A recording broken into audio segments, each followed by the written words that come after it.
মারতে হয়। ঠিক আছে, তুমি আবার মায়ের happy birthday to you, happy birthday.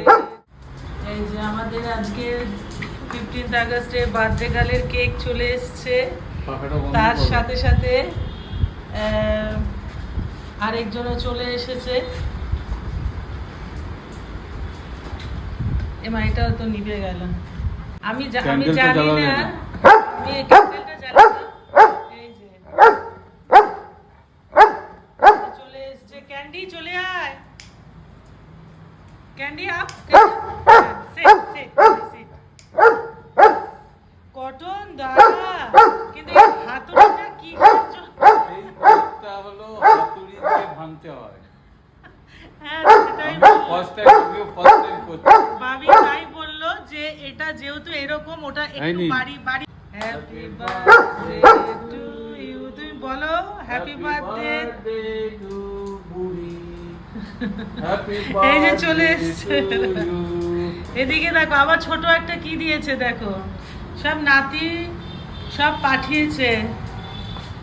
ওটা নাতি সরান কটনের কাছ থেকে কালকে রাত্রেবেলায় সব পাঠিয়েছে কটন ক্যান্ডির কেটে দাও। দাদা। এবার কাটুক, মা কাটুক। ওটা ওটা ভালো হয়েছে, ওর মাথায় দাও। ও আর মানে ওয়েট করতে পারছে না। দিদাকে হ্যাপি বার্থডে বলো। এই নাও ইয়ে নাও, ছুরিটা নাও।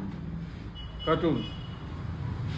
প্লেটটা সামনে দাও, প্লেটটা সামনে দাও। কোনটা কাটবে? প্লেটটা? না না, প্লেটটা সামনে দিলে কেকটা রয়েছে না, মা বেকে পারবে না। ওটা রাখো, ছোটটা রাখো এখন। হ্যাঁ এবারে কাটো। এখান থেকে কাটতে হবে। দিদা রাত্রে তো ঘুমিয়ে থাকে, তার জন্য আর পারেনি কেক কাটতে। কাটো। ও বাবা হাত কাঁপছে, তুমি কেটে দাও, একটু করে কেটে দিয়ে একটু খাই দাও ব্যাস। একটু কটনের মুখে দাও আগে, বাবারে ও কি হ্যাপি করছে। বার্থডে।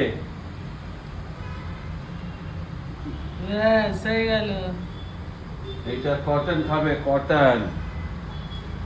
এইটা ক্যান্ডি খাবে, ক্যান্ডি। এই ব্যাপারে ক্যান্ডি শুকবে না, দেখো। না এবার এখন খেয়ে নে। এই, ও তো কি বোঝে হয়ে গেছে খাবারের। এই হাতুড়ি হয়েছে।